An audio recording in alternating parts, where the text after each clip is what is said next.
the state political and the policy consistency is there or not. The second stage, that when they invest in a host country anywhere, they look into that there is the protection of their investment. The investment they're going to do, will they get it back? And for that, they check into whether there is an investment treaty or the bilateral or multilateral or any free trade agreements with that states. And of that treaty, there would be with the ADR clauses, the alternative dispute resolutions, how that state respects it. And then the last stage, they come up with the other agencies ranking. For example, the World Bank report, if you look into 2019, as for the COVID 2020, they haven't done the report published. But the 2019 data, that the ease of doing business, if you check, that you see that our ranking is 168 out of 190 countries, whereas the 10 indexes, one of the indexes is the enforcement of contract. And this, there is in Bangladesh, like it takes in a district court 4 years to enforce that contract, but the cost of this is a 66% of the contract value. At the same time, if it's a developed country, it takes 1.5 years to enforce that contract, but the cost is 20 to 20% of the contract price. And that is the reason Bangladesh, in enforcing contract ranking, it becomes like 189 out of 190 countries. Again, if you come to other one, that's the World Economic Reform, that's the Global Competitive Index, which is carried out in 2019, not 2020, not done because of the COVID. But over here, it's a 12 pillars to consider, and out of 12, 10 is declining, and Bangladesh ranking is 105 out of 141 countries. But there is a one point is called institution, and there is a score of Bangladesh is 109, only because of the regulatory framework. It means the ADR and with the functions of the litigations. And the last, if you see the Economic Freedom Index 2021, which carried out, we have a score 56.5 out of 100.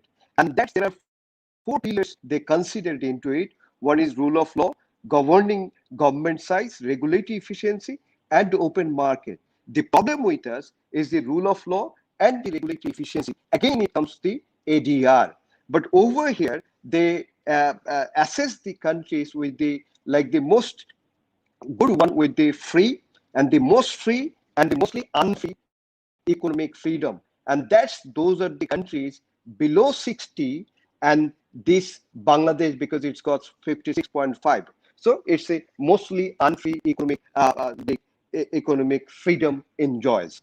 So what it happens, whenever a foreign country wants to invest in Bangladesh, they actually assess this criteria and go through with this. And that's the reason our inflow of FDI, it's like a 1.6 billion, as I said to you. But if you look into 4 years data of the BIDA, it comes around 11 billion, which is still very poor. Now, if you come to the local investment or the domestic investment, again, you look into the private credit growth, which we have like 2 years before even, it's around 17, 16 or 18%, but it's now came roughly around 8%. Again, the private investment growth, which was 23% stagnant before, but it's now around 12% on an average. So the private investment also getting less, though we are projecting our GB will be 7.4, before it was around 8.2 or above 8. But the thing is that in our economy, you will see one thing, it's a bank-driven economy. As it's a bank-driven economy, bank generally do all the investments to create the industry. Like the developed country, what you will see is the mostly 75 to 80% investments generally comes from the capital market, unlike Bangladesh. But in Bangladesh is the bank driven, and that's why our deposit, one of the most, a crucial part is the non-performing loan, because when banks invest, banks get the revenue, and then bank reinvest in the domestic market. But when it's a non-performing loan more, like if it's a before COVID, you consider it's around 9.3% the government rate. But if you look into the IMF, it was around 23%. But if you look into the Bangladesh Bank's stressed asset definition, there is a 33%. So the non-performing loan, it's more, and that is the reason bank is not capable enough to invest more in domestic sector. So the if you consider that bank is going to recollect, or the tools banks generally use to collect the non-performing loan is the two statutes we have so far. One is the Negotiable Instruments Act, another is the Auto in Adalat Ain. So in Negotiable Instruments Act, the stand at the moment the cases pending, if you look into the lower courts, we have around 6.17 lakh cases pending in lower courts, and in high court it around 1.5 lakh cases, only check dishonor cases. And till December, we have Ortho in Adalat cases around 74,000 cases in lower courts and 22,000 cases in the high courts, and we have the 1.25 lakh crore taka in total, which is stuck in these cases. But this is the orthorin and the negotiable instrument cases. But if you look into the overall scenario, what is the data we have? Like in lower court cases, we have a 31 lakh cases pending, whereas only 3,000 judges. We have in high court around 5 lakh cases. We have around 95 judges. Around appellate division 21,000 cases above, whereas only 6 judges are there. So the backlog cases is huge, but it's not only in Bangladesh. We can have the example like a Brazil has a 80 million cases pending backlog. We have a example like India has a 30 million cases pending, but there is a way it can be resolved. Like eBay has given a proper example, like they have a 60 million cases every year, the disputes between the trades, all the traders, and how they resolve it. They don't go to with the conventional court systems. They do it through the ADR and the ODR. So the same way, how we can resolve it, I think the only way we can resolve it or to make it quick recovery, that is the first thing we need to look into ADR, it's meant the arbitration, mediation, and then we need to look into the litigation, how we can make fruitful.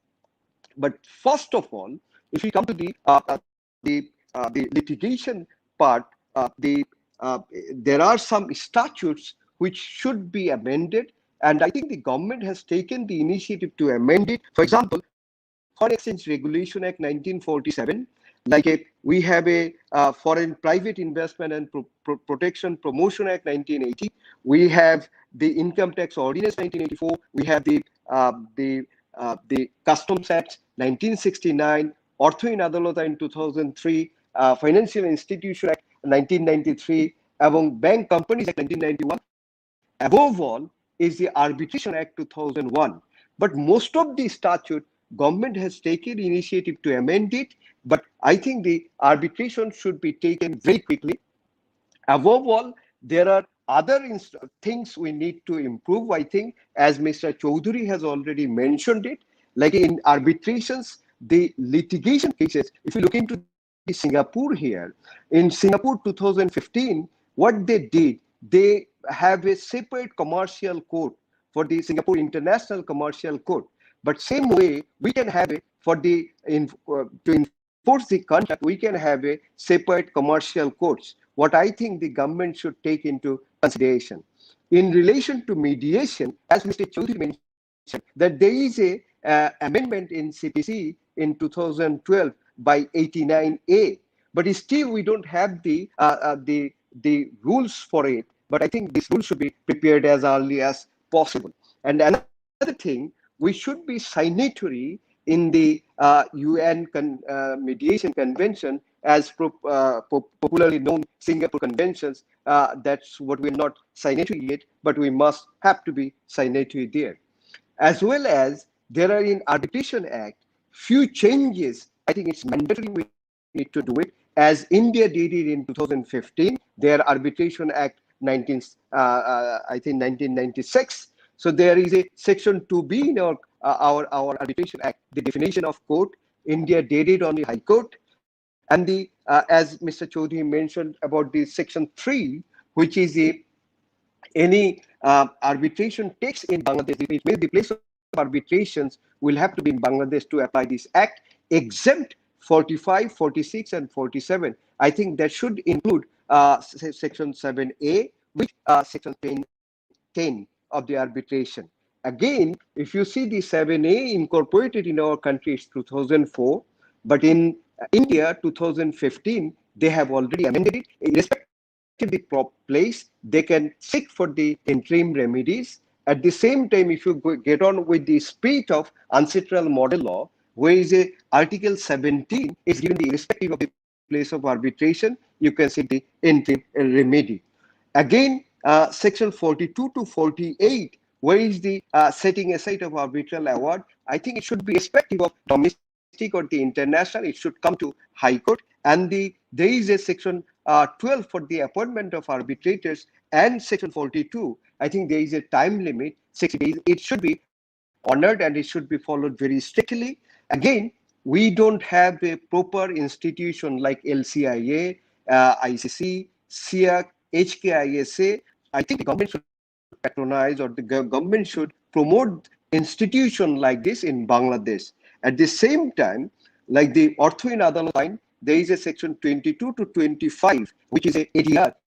Even Law Commission suggested in 2015 there should be a rule, but that rule didn't prepare yet. I think the Financial Institution Division now taken initiative that they are going to amend the Ortho in Adalat in 2003, and they put the ADR rules there.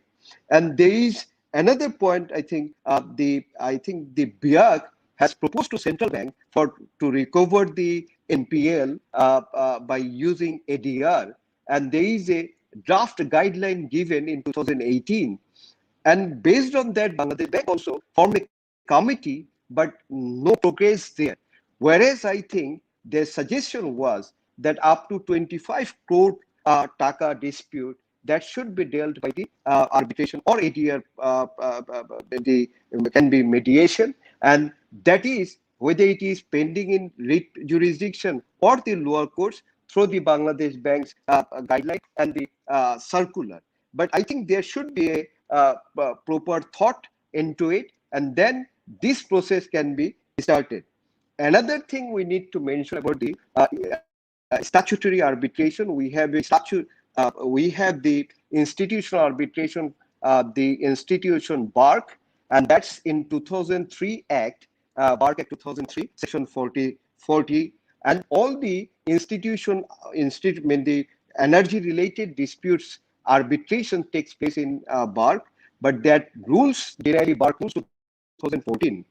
And there are so many arbitration has already taken place by these rules, but unfortunately, in 2020, they came up with a thing saying that the 2014 rules, it's invalid because it's not weighted by the legislative body. So it means so many arbitration has taken place, award has given, but these arbitration, all of the award will be challenged in the writ jurisdictions. I think I have some experience there as well. And there is another thing, as Mr. Chaudhary mentioned, about the writ jurisdictions. There are the contractual disputes, and it's mentioned even the arbitration clause, but still the writ becomes maintainable. Not only from the High Court, we have found the judgment from the Appellate Division as well. I think there should be a very strict bar that it should be decided, or it should be the finality will be the tribunal, not to any other court.